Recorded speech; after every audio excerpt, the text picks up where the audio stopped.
Hey everyone, in today's episode we're talking about stroke recovery and how playing video games might help patients improve from strokes.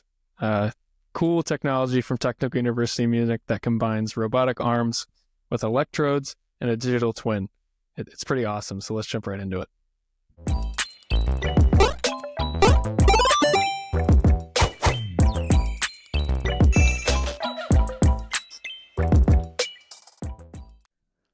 Hey folks, today we're talking about some pretty awesome developments from Technical University of Munich. They're making a tool to help stroke patients move their arms and hands better again. But before we jump too quick into that, I want to take a second to mention today's sponsor, Mauser Electronics. And if you've been listening to the podcast for a little while, you know that we appreciate the way that Mauser takes interesting technical topics, makes them easy to understand. We think it aligns pretty well with what our mission is on this podcast. And just another example of them doing that in an awesome way is the technical resource that we've got linked in today's show notes.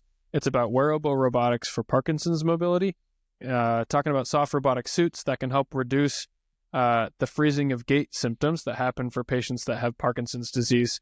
It helps assist their hip flexion, make sure that they can continue to walk.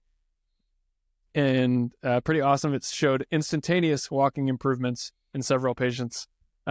Not something that takes a long time to learn before you get the impacts. This thing, I was making an impact right away. It's talking about how you can use actuators, smart sensors, robotics, and then linking that all to a smart computer system to help improve mobility. It relates very heavily to what we're talking about today in terms of relearning movement after strokes, not necessarily continuing to support movement after Parkinson's, but lots of similar themes there. So we thought it was an awesome article to link in the show notes. Totally. And, pun intended, but this article is a great example of the range that Mauser has when it comes to their technical resources. Global distributor of electronic components, and they still have great access to what's going on in the medical industry. So that's why we love them. Great segue into what we're talking about today. Take it away, Daniel. Awesome. Yeah. Well, check it out in the show notes if you're interested. Again, so back to today's topic and kind of zooming out to the overall problem, right? Nellie's aunt experienced a stroke recently, and she's been dealing with a lot of these symptoms. So I didn't know that. It definitely hits close to home, but stroke often leads to hemiparesis, which I'm going to define that term in a second, but Please do. It means that you've got paralysis or weakness on one side of the body. So it makes lots of daily movements like grasping or lifting objects really, really challenging when you're recovering from a stroke. Lots of the current rehab approaches involve using physical therapy. They're slow. They're kind of a brute force. A brute force approach, I guess, is how I would recognize it. It lacks a lot of personalization. There's no adaptive part of the rehabilitation. Imagine just the way that you're told to rehab is by going home and doing thousands of tennis ball grabs as the way to regain movement in your hand, as opposed to a system that can actively understand where your nervous system is working well, where your nervous system is not, augmenting your nervous system with certain stimuli to make sure that it works better, and then also providing external support as a scaffold that can help compensate for any weakness that you experience in your limbs. I'm kind of alluding to what the solution is here, but that's kind of the where we're at now. And I will say that hand movement in particular, as opposed to large motor limb movement, your entire arm, your entire leg, hands are something that doctors actually say are one of the most challenging movements to recover because it's a lot of finesse, right? If you do something wrong with your hand to go pick up your phone off the table, as an example, it's really easy to drop it if your movement is hampered or delayed or weak in any way.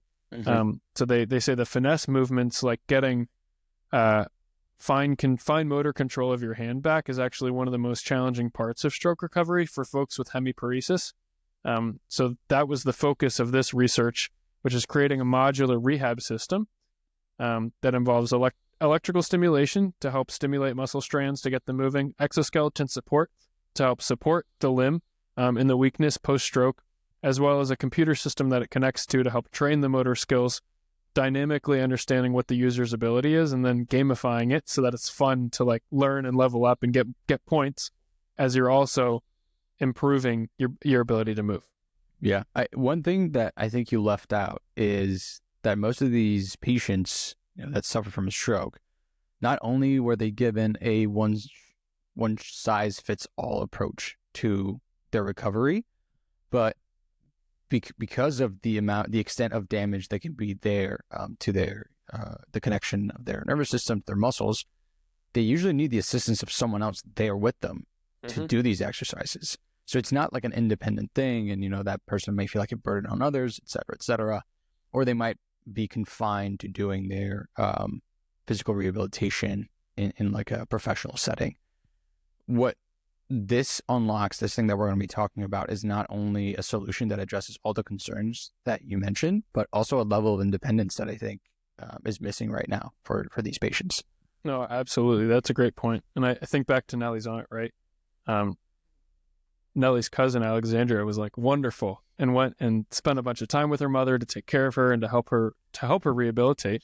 But, in this case, it would probably have allowed Nellie's aunt the ability to like do things more independently, to focus on rehabilitation on her own, which she already is a super independent person. So I could definitely see something like this, like being right up her alley, right? Essentially get to play this video game. And as you level up, you're actually leveling up your own physical body, right? Regaining your ability to move your body back, which again, I can only imagine how frustrating that is. Agreed. After a stroke to lose motor control of your body. But definitely an awesome solution here. And again, I think the independence is an important part that you pointed out that I neglected to mention in my original explanation. That's why we're here, right? Little yin-yang action. Yes, sir. In terms of, I guess, their sauce, all of it is really impressive. But the one that stood out to me was probably the digital twin. Yeah. Do you want to talk about that, or did you want to go somewhere else? Well, I kind of want to, before we go into the secret sauce, I think we owe them more explanation on what the actual solution is and what it looks like. Explain away. So I think that there are 4 major ingredients to the solution. You mentioned my favorite one of them, which is the digital twin control loop. But the first 3 that I want to talk about, one of them is called FES, functional electrical stimulation. It's actually a matrix of electrodes all up and down the arm that apply electrical impulses to stimulate muscle strands in the forearm to initiate hand and or finger movement. So think about like a matrix, a web of electrodes stuck all over your arm that can sense movement and then also provide small electric shocks to help move the muscles to initiate the hand-finger movement. That's where the issue is. And typically after stroke recovery is getting the nervous system to be able to trigger muscle movement. So it's providing a little bit of extra support, providing a little extra electrical zap, so to speak, to get the muscles to move, to do hand-finger movement in the way that the patient is trying to move. Then there's an exoskeleton support, which is kind of like a wearable scaffold that's over the outside of the shoulder and arm.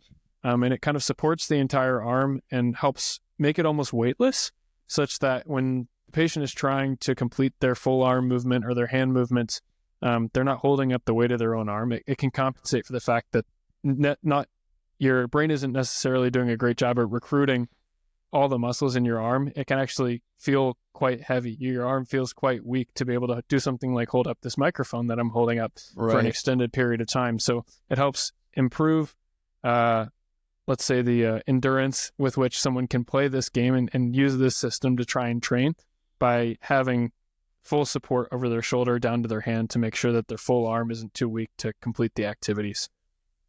Yeah. Final part there that I was interested about, right? There's a computer interface. That part of it that they were showing is a video game where you can train your motor skills, adjust different difficulty levels, train specific skills. And that's the part that can be highly personalized to each user's ability. And it goes hand in hand with the digital twin, which I think is the secret sauce of all this. And now that I've done the build up, I'd love to like bump it up or set it up for you to spike, so to speak.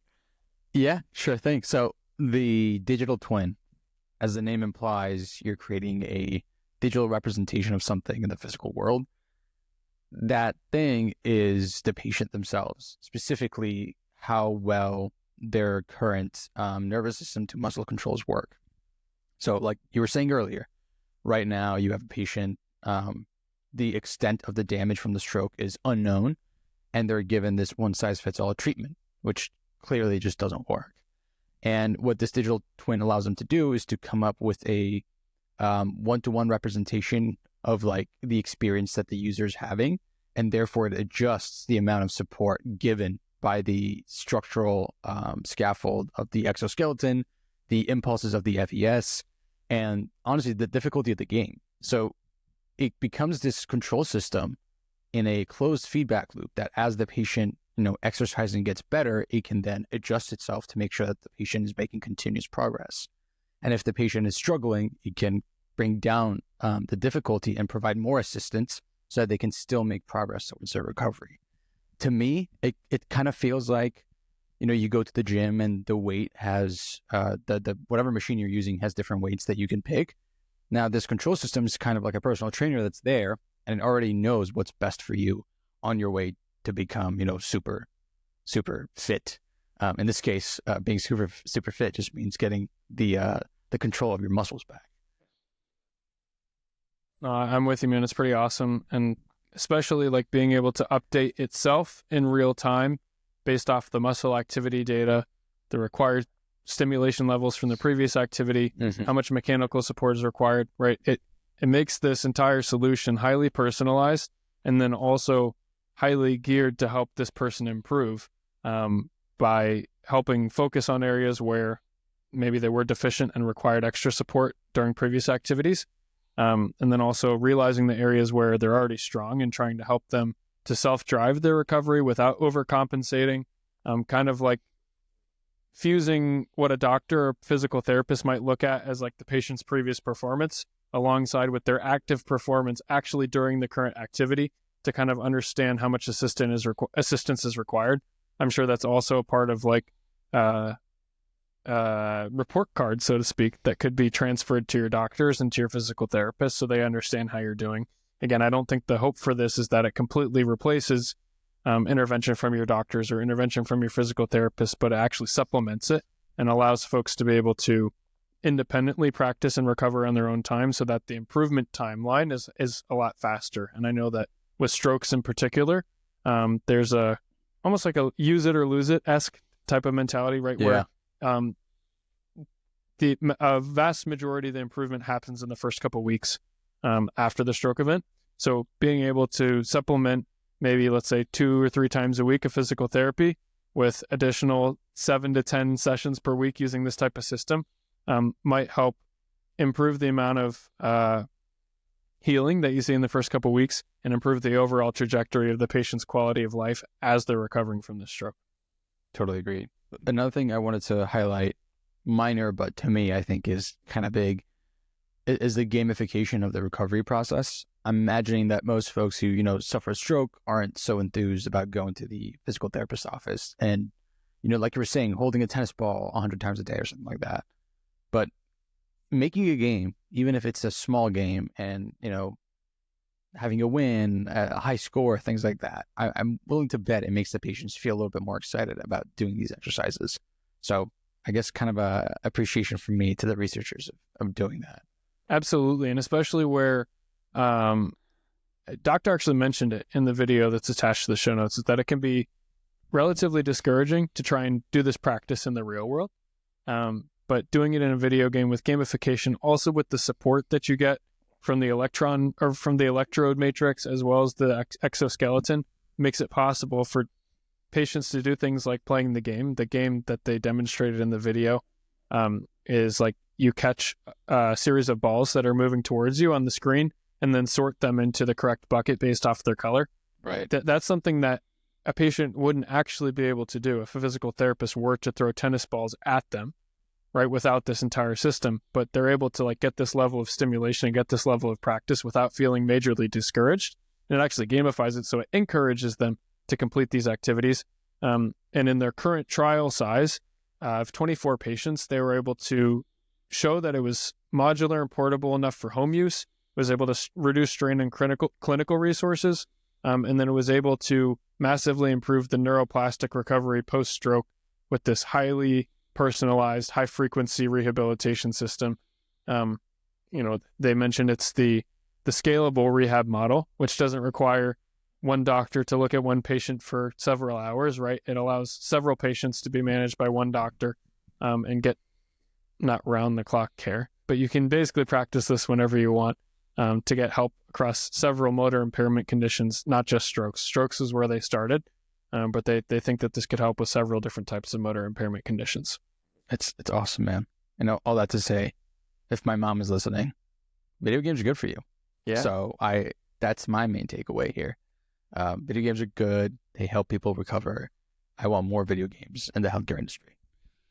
Well, I mean, maybe that's not the correct takeaway for you, but the whole point of this podcast is to take cool, interesting technology at the cutting edge, expose it to people. I think this is the first time we've talked about anything related to stroke recovery, and it's awesome that we're able to loop video games into that, so you can, win a little points with your mom. So I agree, and I'm glad you agree too. Yeah. This is why we're in the same team. Exactly. I think we're good to wrap it up here. Awesome. Well, a stroke patient, a video game, a robot arm, and a few electric zaps walk into the bar. Sounds like it's going to be a joke, but it's actually the fastest way to recover and move again after a stroke. So we're talking today about scientists at Technical University of Munich. They made a tool that helps stroke patients move their arms and hands better again. It uses small electric pulses to help wake up the muscles, a robotic arm to help give support, and then that's all connected with a smart computer model that learns what each person needs, changes the help that it gives in real time, and Forbod's favorite part is that it's a video game. So it's fun to play, fun to learn, helps improve your body, and then also gives Forbod some negotiating points with his mom to say that doctors say that video games are good for stroke recovery. That is by far my favorite summary of the year. Let's go, man. Kudos to you, sir. That's incredible. Thank you. All right. That's the pod. All righty. Peace, everyone.